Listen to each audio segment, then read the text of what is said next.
Big breaking story today. It's over on GB News. This coming in live. Labour admits the Foreign Office overruled Lord Mandelson vetting, but say the PM was not told. yeah.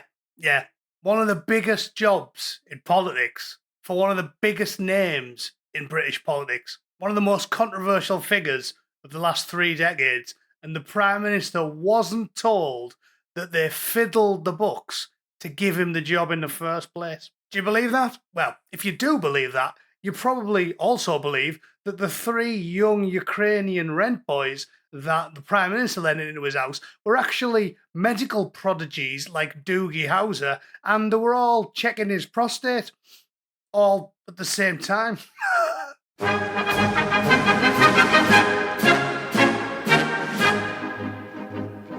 Right, this is big news, ladies and gents. We talked about this at length during the last scandal, or was it the time before, or the time before, or the time before? There's been so many scandals regarding the Prime Minister, it's hard to know which one I'm talking about, isn't it? But no, I'm talking about the last big one, which was Elon torturing him about the grooming gangs. And the time before that was when he was taking loads of bribes and donations. And the time before, well, I'll tell you what, I'll just stop. We'll be here a long time if we go through all of his scandals. But you may remember me saying that he would cling on like a barnacle. I think I made a thumbnail with him as a barnacle on the hull of an old ship. And I told you, because he's completely shameless, he is a totally shameless creature, that he wouldn't leave. I believe I refer to him as a carbuncle on the arse of the world. That's what he is. So this is another one, and Jacob Rees Mogg just made a video about it saying, oh, this might do him in, this might be the end of Starmer. I'll be very surprised if it is, because the bloke is truly contemptible. And scandals and being caught brazenly lying to Parliament and his constituents and all of the British people constantly, all of the time, that might be enough to end the career of your average Prime Minister. It certainly did Boris Johnson in. But Starmer's cut from different cloth. He is the most awful, devious, manipulative, Machiavellian, slithering creature that we've ever had in Downing Street, as far as I'm concerned. Boris Johnson, that fat, porridge-faced, albino, jellyfish fanny rat. Boris Johnson was called a liar.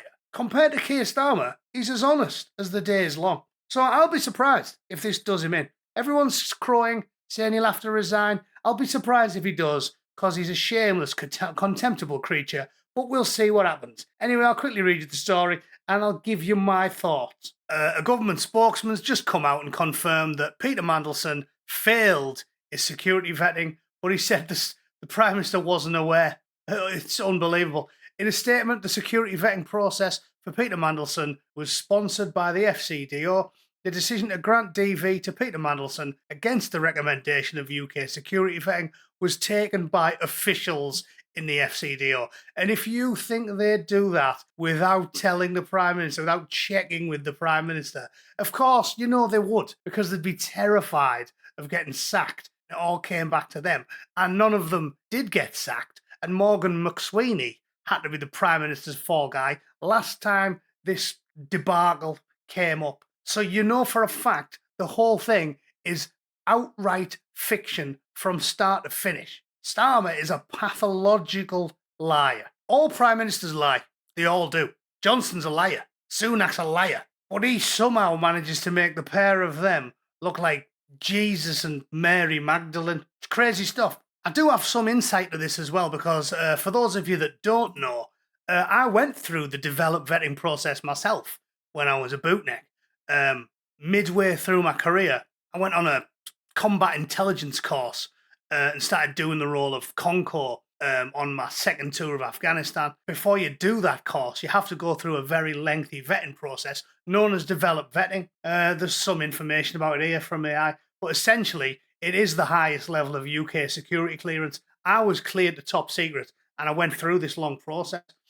It says it's handled by UKSV, which is a rigorous 9-month process involving detailed questionnaires, in-depth interviews, and financial checks. I remember it well because they were properly digging into all my finances, asking me if I had any debt, asking me if I had how many credit cards I had, asked me if I had any loans. They do that to make sure that you're not susceptible to bribery. You know, if you're a degenerate gambler and you owe 30 grand to the Chinese triads, they're obviously not going to want to trust you with top secret information that you could sell for, to nefarious powers or enemies of the state or what have you. So they're big on finances. They ask you loads of daft questions. They asked me if I had any kinks.